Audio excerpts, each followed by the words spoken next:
Hi, Pete Warden here from Next Level Wealth.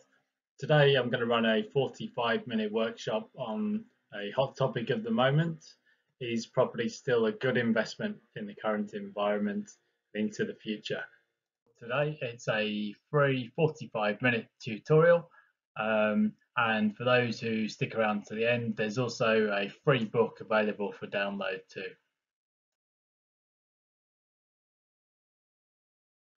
A bit about me first. For those who don't know me, I'm Peter Wargent. I have a buyer's agency, also have a research company and a coaching business. Regularly featured in the serious and mainstream media, property in Australia being the hot topic that it has been over the last couple of years. So today I'm going to have a look at my views and the outlook for where things stand over the years ahead. Just a quick bit of housekeeping first. As you can hear, I'm an Englishman, so I'll be speaking with an English accent. I'll try to minimize the financial jargon where possible, and where it adds some value, I might just add a bit of graffiti to the slides. We should be done in about 45 minutes. So here's the big subject that we're going to tackle today. Is there a housing bubble in Australia or not? And how does that impact the future returns from property as an investment? It's a subject that's had reams of press in the last few years, and in fact, a longer time period than even that, and now getting international attention as well. So I'm going to expand on some of my thoughts on that today. So here's the big question for today, and that's whether property will still be an asset class that delivers acceptable returns, whether there's an opportunity cost, so whether you might do better in other asset classes, and in particular whether people can still achieve financial independence through investing in property, or whether that ship has sailed. Just a personal aspect to this story. I've been a long time and long-term investor in property, both in the UK and Australia, but I don't exclusively invest in real estate. I'm also invested in other asset classes, specifically UK shares on the FTSE and also the Australian stock market. So I'm not wedded to any one asset class, and therefore this is a considered view because it's something I have to weigh up personally every year, whether there's an opportunity cost and better returns in other asset classes. I think a lot of the commentary you see on real estate is delivered by people who've never invested in property. But this is different. It's something that I consider from a personal perspective every year, and these are my best thoughts for you today. Like many investors in property, I found that I built a surprisingly large pool of equity relatively quickly, and that's because of the leverage that you can employ, and that's why real estate often works so well for younger investors if they use leverage sensibly, because they've got decades of time ahead of them to benefit from the compounding capital growth, effectively a snowballing effect. But in Australia, there are much more tax efficient and tax favoured ways to generate a passive income stream, generally from the equities markets. So this is something that I coach my clients to consider is while real estate can be an excellent way to build equity when you've got time on your side, later in the piece you need to consider how you're going to convert that the equity that you've built up into a passive income stream and therefore an abundant retirement. The types of results that I've got from property over time, of past decade, the Sydney market has performed really well. The same for lots of my clients. The same is true of the London property market where I invest too, and the same is true of a number of other large cities internationally, because we've gone through a period of very low interest rates. So now we're going to consider what the decades ahead are going to bring. Why am I sharing this? A couple of reasons. Firstly, I believe there's a lot of misinformation about property markets, with real estate now being part of the 24-hour news cycle. But the second reason is because I do believe we are reaching something of an inflection point for returns from real estate. And I think many of the strategies that used to work very well may no longer be as effective. And I think people need to adopt new strategies and a new blueprint. And I'm going to look at some of those ideas today. So for part one of this presentation, I'm going to take a look at the returns from property as an investment. An important thing for people to understand is that these property cycles have been before and they will come again. So what tends to happen through a cycle, and these always repeat, is you see a period of rising demand, and then developers look to capitalize on that demand by building, and you start seeing cranes everywhere, as we've seen in recent years. And then eventually something, usually rising interest rates or another mechanism, brings the cycle to an end, and then you start to see prices easing, and all of that new supply has to be absorbed by the market. I think it's become harder and harder for people with today's 24-hour news cycle to appreciate that these things do repeat and it is a cycle. Um, if anything, people are struggling, they can't see the wood for the trees these days. But as I'll look at in coming slides, with the tremendous amount of demand for capital city rental property that we're going to see over the coming decades, it's actually inevitable that these cycles will continue to repeat. If you look back to 2015, 2016, and every man and his dog was talking about property investment and it being the only way to create wealth. And then roll forward to the second half of 2017, and it was exactly the opposite dynamic. It was going to be a calamity, and there's a property crash coming, and this is the end of returns from real estate. But of course, neither extreme is true, and this is just another cycle which I believe will continue to repeat over the decades ahead. Let's take a long-term look at Australia's house prices, indexed back to 1987. So we've got several decades of reliable figures there. So you would say that we've had periods of strongly rising prices. We've also had periods where prices have stagnated. But in nominal terms, housing has achieved strong returns over several decades, but the gains tend to come in short spurts, and you see long periods of underwhelming or stagnating returns. But if you bought a house in Sydney, a well-located house in 1987, you'd expect that to be worth around about 9 times as much today. We're now going into a downturn period, or we have been in a downturn period actually since early 2017. But the long-term returns have always been strong, notwithstanding those periods where house prices have either stagnated in real terms or declined. So there are two components to returns from any asset class. There's the income component, so dividends from shares or rental income from real estate, and then there are the capital returns or the capital growth component. Now, the returns from residential property over the past 20 years have averaged more than 10% per annum, outstripping returns from every other asset class. And I think what this broadly reflects is that we've gone through a period of falling interest rates, the market pricing an expectation that interest rates in the future will be lower than what we've seen in the past. And therefore, I think if you look forward over the next 20 years, at least in nominal terms, you can expect to see lower returns from residential property on average. Now, of course, we're now in an inflation targeting regime, so you'd expect to see lower inflation too through the cycle, on average 2 to 3%. And therefore, the returns in real terms might not be quite as different as you might think. But of course, this is a very general point, and of course, different markets move at different times in the cycle. And therefore, for investors with market timing skills, they may be able to outperform the average returns from the market. I think one of the reasons we've seen so much talk about property in recent years is that if you look at the geared returns from the asset class, from property, they've been very, very strong over the last decade. Whereas for other asset classes where people have borrowed to invest, the returns have either been negligible or negative.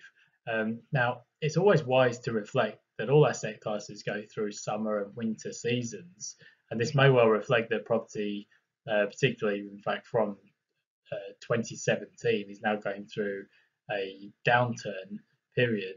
But it's worth considering that this is why residential property is so popular for younger investors in particular. It allows people to invest using leverage, and to do so if they invest using leverage sensibly, to achieve compounding capital growth over a period of decades.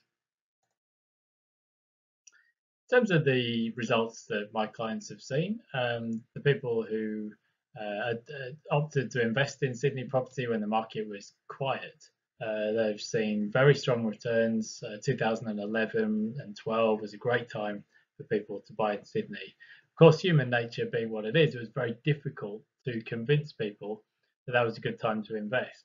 Of course, fast forward to 2016, 2017, the peak of the frenzy, and the phone was ringing off the hook. And I think the thing to take away from this is that you don't want to become a buyer in frenzied markets. It never works out well, at least in the short to medium term. And we'll take a look at asset price bubbles and speculative frenzies in some of the coming slides. Australia's superannuation system is a great thing and much better than what we see in many other countries, and it's getting better. But if you look at the average superannuation balance as people approach retirement, certainly for the types of clients that I work with, I think on average superannuation on its own is not proving to be enough. And for the kind of abundant retirement that most people aspire to, you'll need to consider other investments as well. One of the things that I encourage my coaching clients to think about is what level of net worth would represent financial independence, what level of net worth might they need for a comfortable retirement. So if you want $100,000 of passive income, it might be a net worth of at least $2 million, for example. So we try to encourage people to start with the end in mind and look at how they can get to the goals that they need to for a comfortable retirement. So the transformation that I work through with my clients is how can they go about building a six-figure passive income stream.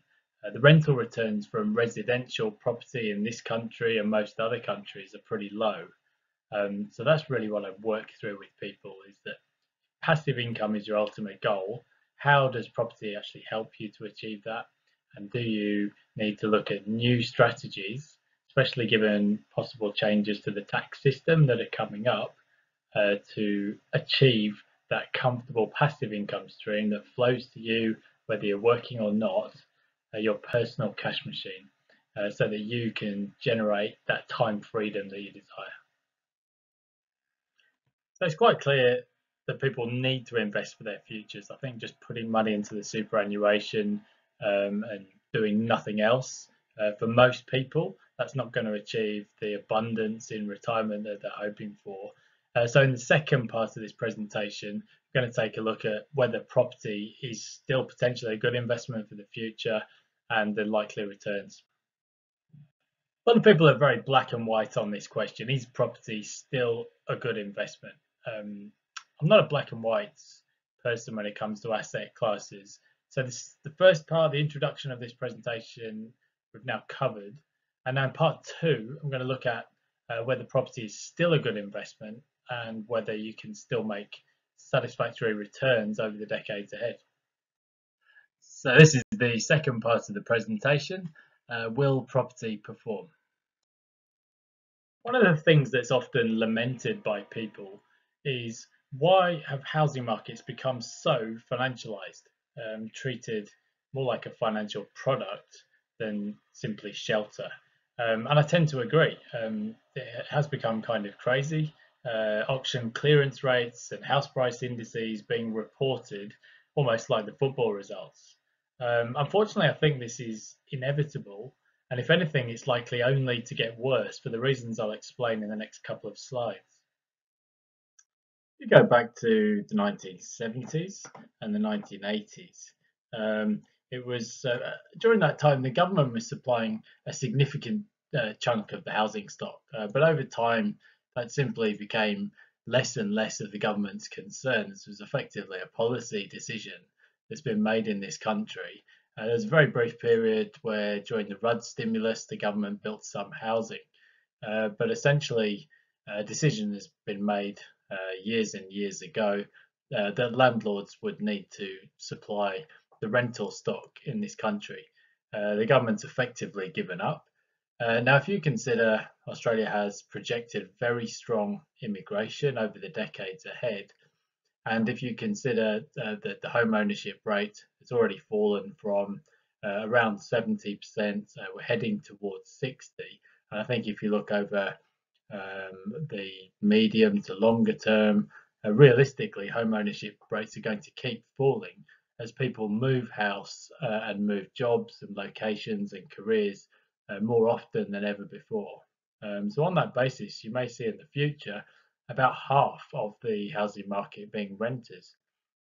So if you consider that, and if you also consider that if the returns aren't there from property as an investment, investors will step back. They simply won't invest in the market. And that's why I believe the cycles will keep continuing. You'll see growth cycles again in the future, just as we have in the past. And I think increasingly, more and more so, we'll start to see housing being treated more like a financial product rather than actually shelter, which is in effect what it is. I think if you take a long-term view of Australia's housing markets, and we have one of the most urbanised countries in the world. Most of us live in cities, and in fact, most of us live in big capital cities, and increasingly just in three parts of the country. So Greater Sydney, Greater Melbourne, and a couple of satellite cities around those. And also southeast Queensland, which essentially runs from Noosa down to the Tweed, incorporating Greater Brisbane. So if you look at where the population is expected to grow, and Infrastructure Australia has put out some detailed reports on this, it's essentially going to be in those three locations plus Perth to a large extent. And population of Australia went past 25 million in 2018. You can expect to see that growing very significantly by up to the middle of this century. If you look at projections, well, Sydney and Melbourne have now both gone past 5 million, but by the middle of the century, those cities will have populations of most likely well above 8 million. So if you think there are no opportunities to create equity through housing markets over the decades ahead, think again, because equity will be created for those who know where to look. A lot of talk through this cycle about an oversupply of apartments, but it's worth taking a step back to consider what that actually means. In the sense that have we got hundreds of thousands of dwellings too many physical dwellings? Well, no, we don't, and in fact, Australia never will have that, for the simple reason that the big apartment projects that supply a big proportion of the new housing stock these days, they simply don't get built unless they're overwhelmingly pre-sold. So we won't see, as has been seen in some other countries where developers were building speculatively, a big overhang of dwellings, empty houses and empty housing estates. That's just not going to happen in Australia. It's not a problem that we have here. Now, what you might see through a period of lots of investors coming into the market is periods of rental oversupply. And in fact, that's what we have seen in recent years. So this period of low interest rates, we had a big surge in Chinese investors and non-resident investors, and it takes time for that rental oversupply to be absorbed. There's also other definitions of oversupply. So if you have more sellers than buyers in a weak market, then you might see a rise in the stock on the market. So that's another definition of oversupply. But if you take a look at this massive shift that we're going to see over the decades ahead, we're going to see an enormous shift towards apartment dwelling. We haven't seen anything yet in terms of apartment development, particularly in the two most populous capital cities. And taking a look at it from that perspective, arguably Australia will be chronically undersupplied in terms of apartments in particular, and townhouses and medium density dwellings. So let's take a look at that in the next slide. It's interesting to consider that on census night, only around 10% of Australians were residing in an apartment, which is an extremely low number for such a heavily urbanised economy. And we can expect this to change very significantly over the decades ahead. This is especially the case in Melbourne, which has an extremely low apartment dwelling population for a city of its size. If you look at comparable cities of similar sizes internationally, you would expect to see a very high, comparatively high ratio of the population living in apartments, maybe 30 or 40% or even higher. Whereas in Melbourne, that ratio is extremely low. Sydney is a somewhat more mature market in that regard, but even then, over the decades ahead, we'll need to build hundreds and hundreds of thousands of apartments in Sydney and Melbourne. We haven't seen anything yet in terms of the level of apartment construction that's going to be needed. And in some areas, that supply just won't be able to be built. And as an investor in property, you want to be looking at those markets where the supply is constrained and it will never keep up with the demand. I recently presented at the UBS European conference in London, where I debated with the Bank of International Settlements and others Australia's household debt. Now, Australia has had higher household debt ratios than many other countries for a very, very long period of time. Of course, part of the reason for that is that, unlike in other countries, Australia's landlords own a big chunk of the housing stock. In other countries, the government supplies much more public or social housing. So I don't think we'll see Australia ever having low debt to income ratios you see in some other countries. But regulators have been uncomfortable with this run up in household debt. And as a result of that, now encouraging more and more borrowers to pay back their mortgages.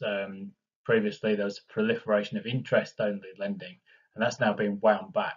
So that's going to suck some of the energy out of the housing market over the years ahead. And of course, this dynamic is personal to you in terms of how it impacts your ability to build passive income streams and a growing net worth. Here's one of the big questions that I run through with my clients, and that's what kind of passive income would represent financial independence to you? I have a coaching business, and this is what I talk about with my clients. So we've reached this line in the sand now. Landscape change with the housing market, different strategies needed to succeed in the future from those that worked in the past. So these are the strategies that I work through with my clients. How can they build a passive income, whether that's through manufacturing equity or development in real estate or from other strategies? How can you get from where you are today to developing that passive income that you want?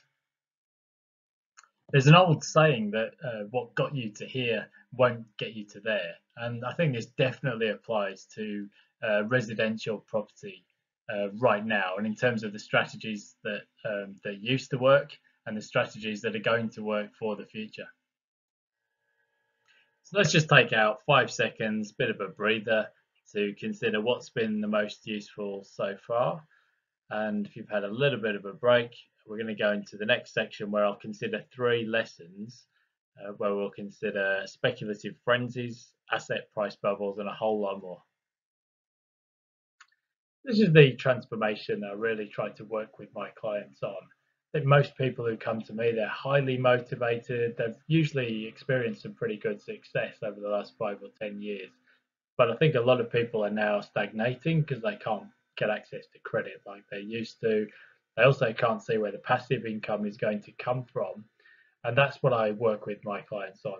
It's actually about discovering your purpose, increasing your income, managing your time better, and most specifically, putting in place a plan to build enough wealth and passive income that people have financial independence. What could be for you, if you put in place the right blueprint, is your own personal cash machine that has enough equity and enough passive income flowing to you that it exceeds your expenses. And that's whether you take a year off from work or 5 years or 10 years. That's passive income. It doesn't require your hard work, only in setting up that cash machine, and that cash will continue to flow to you. So does all of that make sense? If it does, then let's take a look at 3 lessons, shall we? First lesson for today is that genuine bubbles, asset price bubbles, are actually quite rare.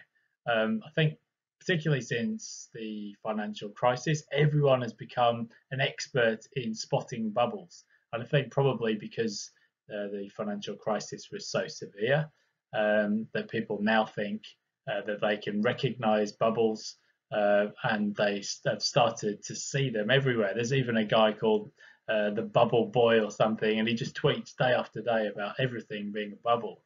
And of course, 99% of what is predicted to be a bubble never turns out to be.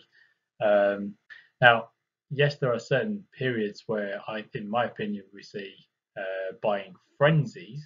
And if there's one thing I've learned from asset classes, is you don't want to be a buyer in an asset frenzy. We saw one quite recently with Bitcoin, and it's really easy to identify a frenzy because people are buying with the expectation that prices will be higher a week later or a month later. Or in the case of Bitcoin, it was literally by the hour. Prices were going up $1,000 in a day. Never want to be a buyer in that kind of environment. Let's take a personal example and a housing market example. In London, there's prominent academics telling us that there was a housing bubble in London in the 1990s. You can look back on the Wayback Machines on the internet and see all this stuff. But I remember at the time people were saying, well, house prices should never be above 3 times incomes, and therefore we should all sell our houses. That was the story at the time. Thankfully, many of us didn't listen, and prices continued to rise. And what I've learned and others have identified is that, generally speaking, markets are reasonably rational and they respond to signals. And what the housing market was doing at that time was responding to an expectation of lower future interest rates. Now, eventually, we did see a very rapid increase in house prices in London for a period of a couple of years. And then when the financial crisis hit, we saw a downturn. And if you looked, the conventional media wisdom at that time was that the world was ending forever, and we should all sell our houses at that point in time. But of course, interest rates were cut to the zero lower bound, and then prices doubled again. This chart doesn't even go up till 2017, but prices effectively doubling and more from that period. I think it's worth pointing out that people think when they read the media that they are the customer, but really the customer for the newspapers and the media, the customer is the advertiser, and what the media is most likely going to run are articles that actually get a lot of people to click on them and read them, particularly now with digital readership. But I think if you look at the people, like the Robert Schillers of the world, who've identified overpriced markets, that very often their advices turned out to be poor from an investment point of view. And many of us have made tremendous returns from UK property over the long run, notwithstanding what was generally perceived to be a wrecking bubble. Well, yes, we had a downturn, but the long-term returns from that market have been very, very good. But let's take another example of an asset class that everybody knows was a bubble. So, general wisdom, everybody knows the tech stock bubble, the late 1990s, early 2000s. I think even there, you could make a case for saying that, well, look, what the market was doing at this point in time was actually identifying that technology was going to be a bigger part of the market in the future, a bigger part of the economy.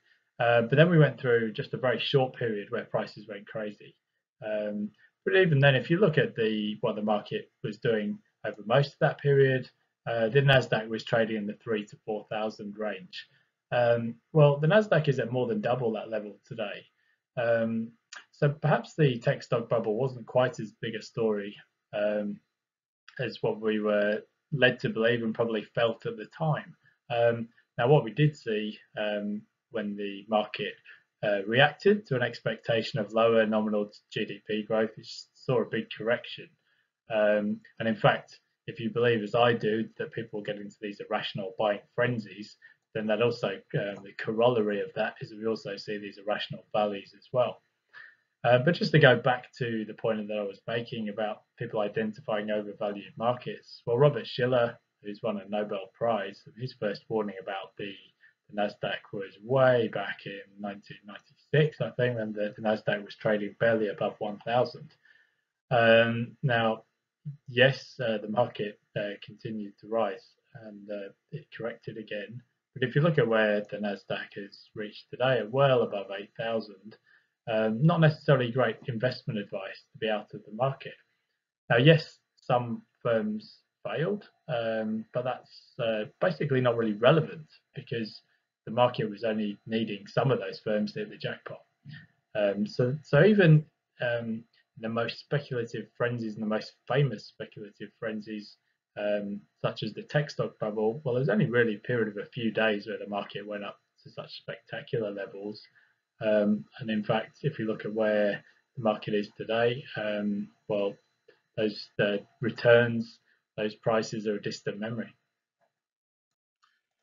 This is a graphic that's often presented by Scott Keck of Charter Kramer, great analyst and great stalwart of the real estate and wealth industries.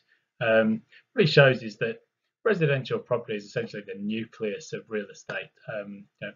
Everyone needs somewhere to live, and on that basis, residential property is the lowest risk asset within real estate, and it always will be. As economies grow and develop, we need retail, real estate for people to open shops, and then we also need light industrial.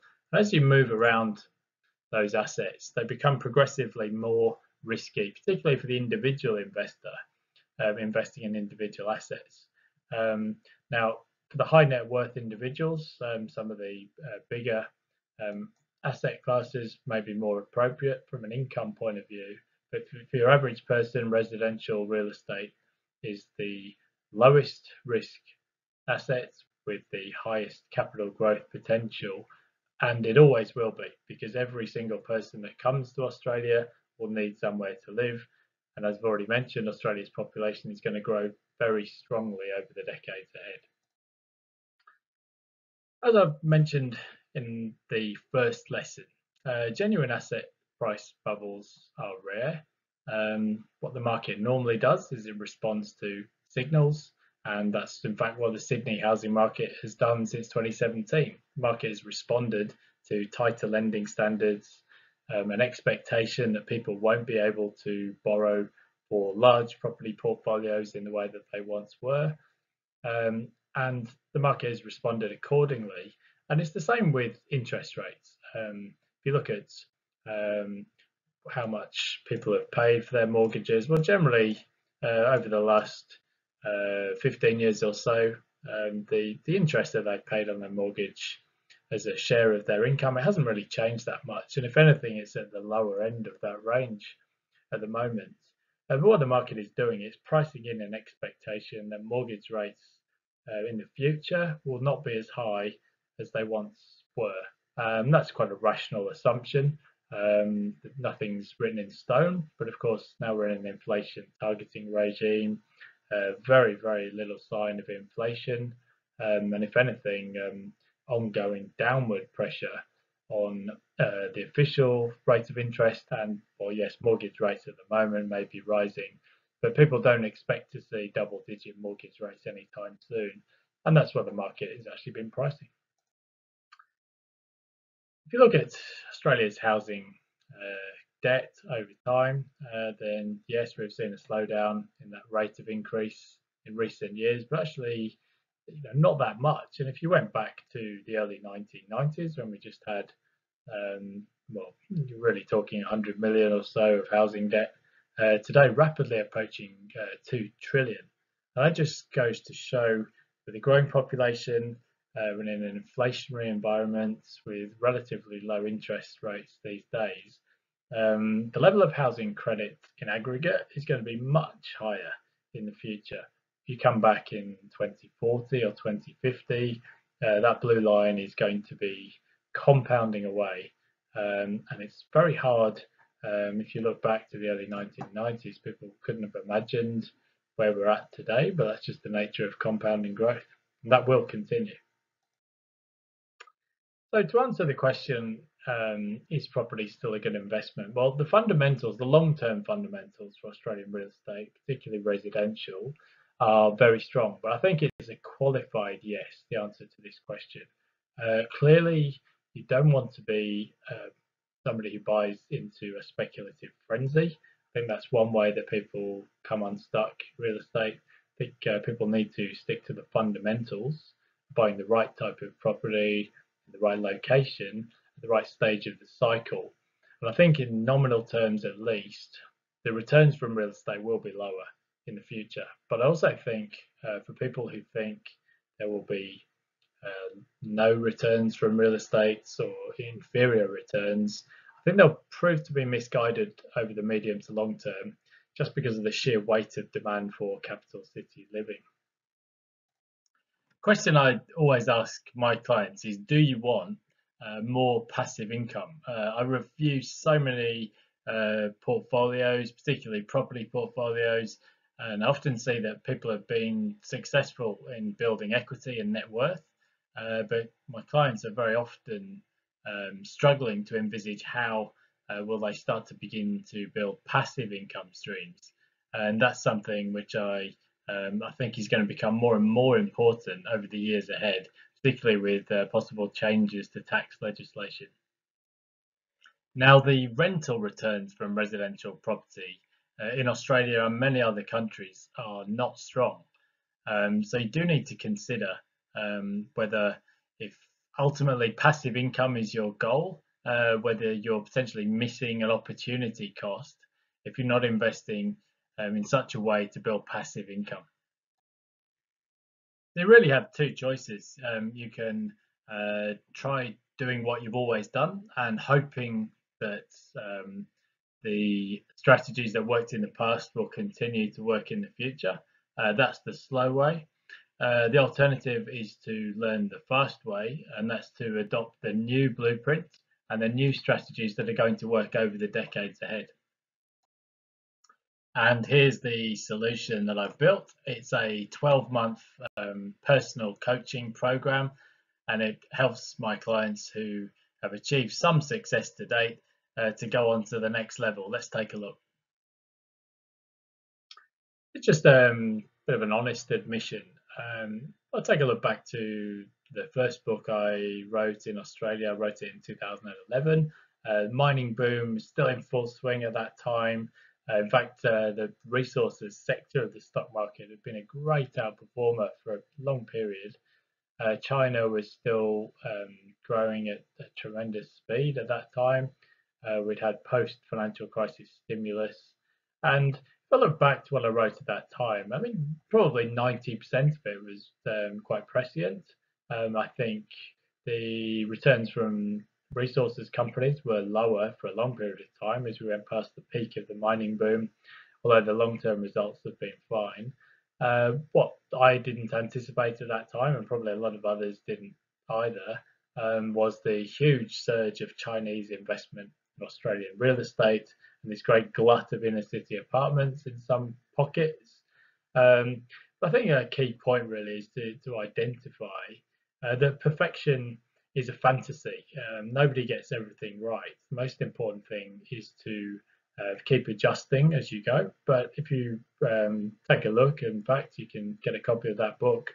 If you look at most of what I said, returns from the stock market have been good.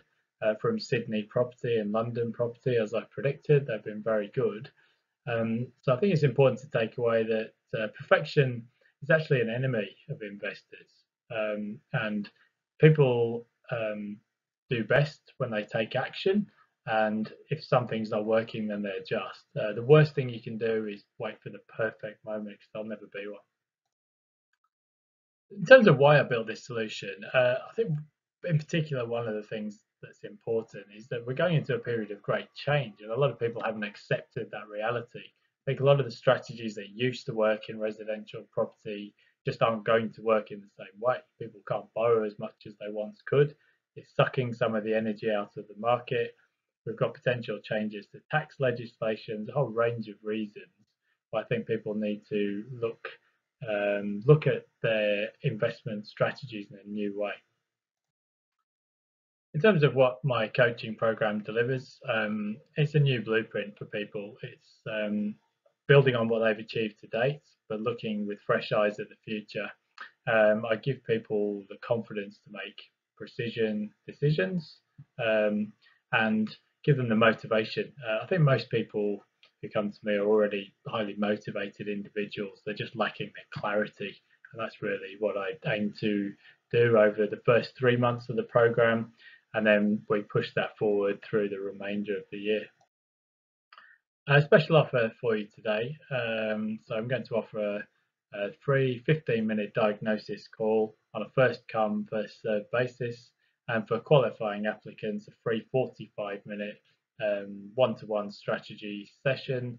The numbers are limited. I know everybody says that, but in this case, it is literally true, because there is only one me. So first come, first served, and pick it up at the websites. Go Next Level Wealth. The program itself, the first thing I do is offer a diagnosis for people. We take a look at their current situation, and then we take a look at where they want to get to. And that's really the stretch. It's looking at, well, how do you get from where you are today to where you want to get to? And it's really putting in place a plan to get you from A to B, and offering the motivation for people to go on to that next level. Other people do these coaching programs online or by correspondence. This isn't that. This is a one-to-one coaching program. I've always found that you build better rapport with people and more trust with people if you can work with them face to face. So yes, there's some of the coaching program is done by email and online, but actually the important thing is to have some one-to-one strategy sessions. I think you get far more bang for your buck. The program is a 12-month coaching program, personal coaching. We track your progress throughout the year, and I hold my clients accountable to achieving specific and measurable results over the year, and with a plan going forward to create big results. The program is not a one-size-fits-all. It's a tailored solution. That's really my skill, is identifying where people's strengths lie and their weaknesses, and helping them to put in place a plan to go on to the next level. Now, for a one-to-one coaching program, as you'd expect, the normal price for 12 months is quite expensive.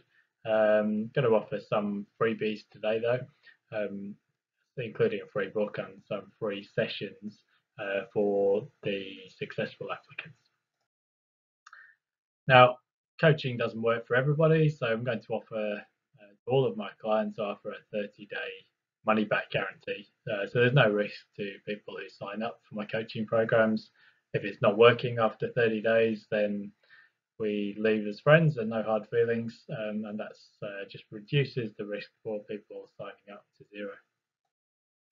So this is a better than great deal. Special offer then, a free 15-minute diagnosis call and a free 45-minute strategy session. Check out the website, Go Next Level Wealth.